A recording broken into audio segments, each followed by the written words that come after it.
the question does get tossed around a lot. Should I get into RVing? Should I buy a motorhome? And my answer is always generally yes, but, and I'll talk about those reasons in this video. Hi, I'm Chris from Chris Travels, and today we're going to talk about the real perspective of motorhoming and RVing.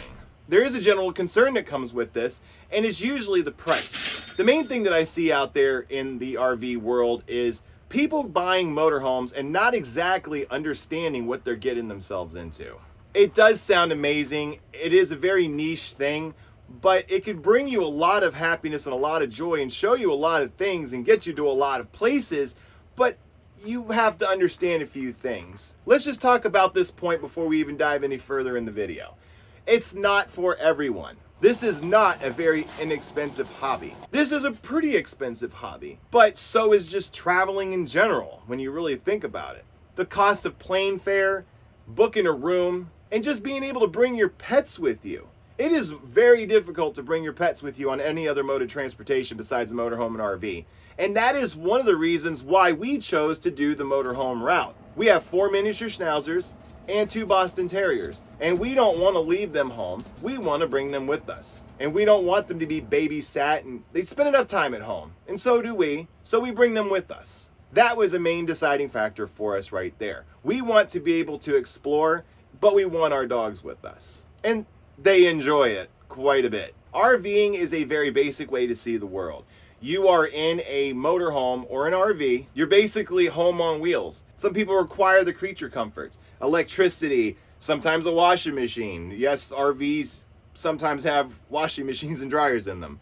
A bathtub and a toilet that empties into a tank. I know in ours, and ours is a 94, we have a full kitchen and a full dinette with a working refrigerator that works off of propane or electricity. We could survive comfortably for a little while without hooking up to shore. And we also have running water. As long as we fill our water tank, we can have water wherever we are. You don't get that with just basic transportation. You get to see a more beautiful side of the world, and you get the comforts of home. But is it really like that? And most of the time it really isn't. You have to learn to make some sacrifices, a lot of sacrifices. Look up any video on YouTube where somebody went full time and didn't have to sell most of their stuff or get rid of most of their stuff while they're running full time. Yeah, you don't have the space. You don't have a shed anymore. You don't even have a yard anymore. You're basically on wheels, and sacrifices must be made. You don't have the full access kitchen like you did. You don't have everything that you would at home. No more den, no more living room. If there's any fighting or arguing within the group, you're pretty much stuck with the people you fought with. There's no slamming doors, there's no going to other rooms, because this is pretty much it. But with that, you can also find yourself getting closer with your loved ones. So, big misconception is you save money doing this. And it is true, you do save money, but not in the way you think. An average Class A motorhome probably gets between 8 to 10 miles per gallon. 6 at the very low end. A lot of them on the road run diesel, which as of this video is more expensive than gasoline. So you are constantly filling your tank. Constantly. You thought that 16 miles per gallon was bad?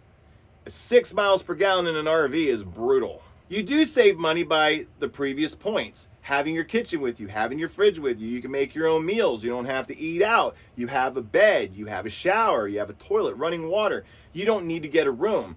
So if you think about $200 a night, some random hotel that you might find or may not find, you can pull over at a rest area and have everything you need with you right there, and you pocket the $200, or you just put the $200 back into your fuel tank.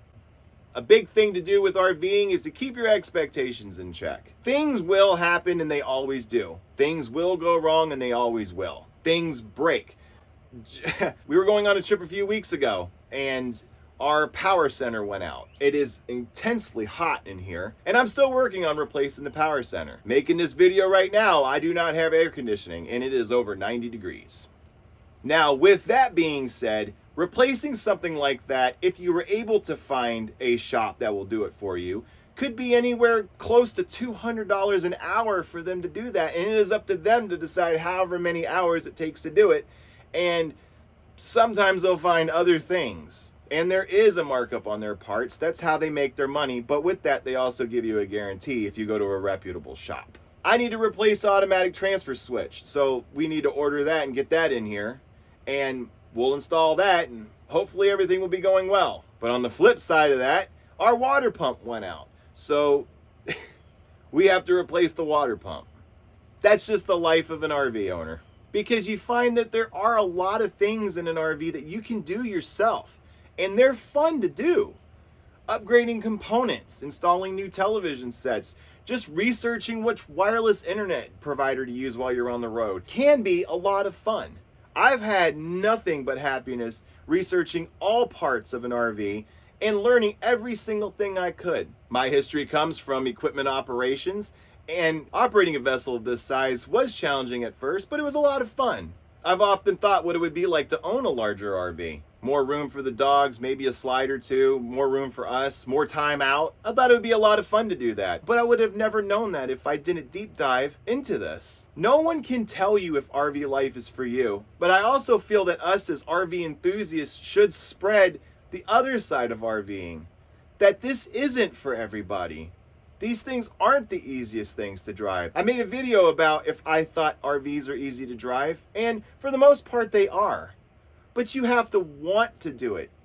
And this goes with my biggest point about RV ownership. You have to commit to it. You can't just go out and buy a brand new RV and put very little in it and expect a lot back. It doesn't work that way. You're working towards something that will reward you in the long run and create memories that will last a lifetime. I remember when I was a young boy, my dad took us up to the White Mountains in Vermont.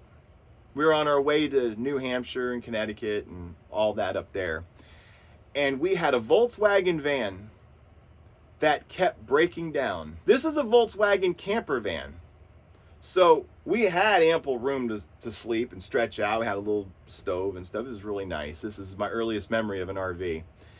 And it just kept breaking down, always on the side of the road. And we were young. It was me and my younger brother. My youngest brother wasn't born at the time. My mom and my grandmother, we called her Mammy. The van just would not run. We stopped upstate New York and some wonderful people helped us out and got us back on the road. But inevitably, the RV kept breaking down.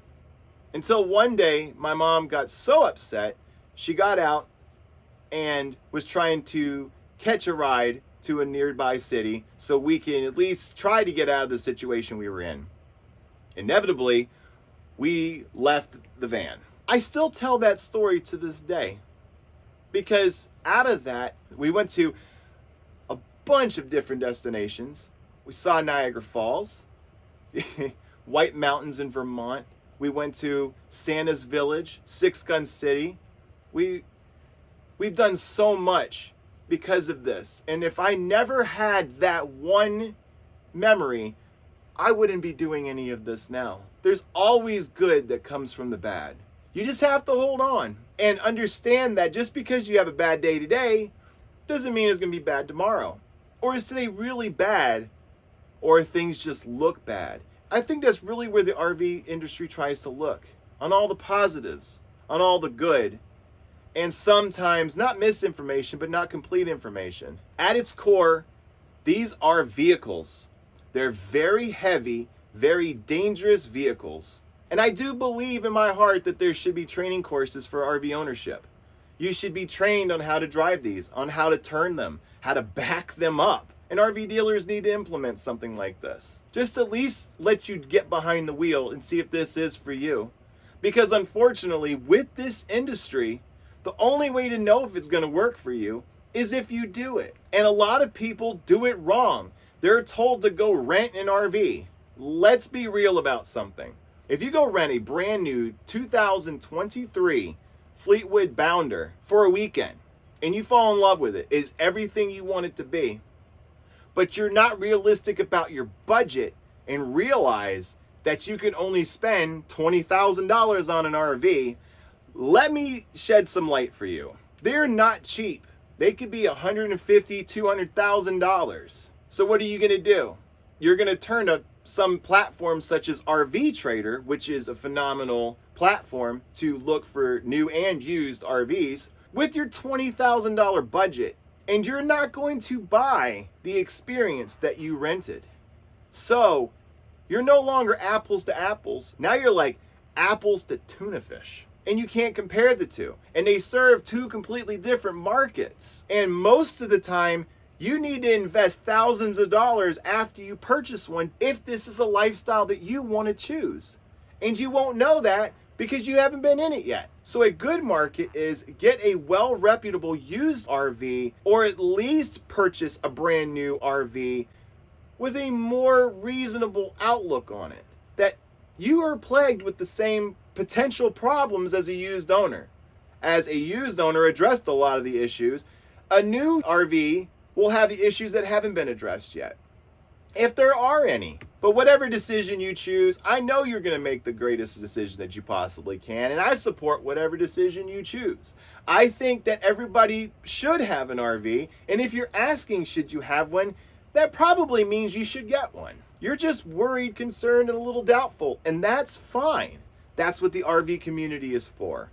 Exchange of information, truth and honesty, and to share and pass on what we know. And don't let anybody tell you that the RV life is a cheap life and it will always go great. Everything is going to be wonderful and it's always going to be perfect, because it's not. It can be. It's just what you get out of it. And sometimes it's not for the people that it happens to, and they base all of their thinking and thoughts off that bad experience. And that's also very unfair. You have to invest money, but it will deliver a lifelong journey of memories that you, your family, your loved ones, and your pets can enjoy for many, many years to come. I just want to thank you for spending your time with me. I feel that this video needed to be made. This is Chris from Chris Travels, and hope to see you on the road.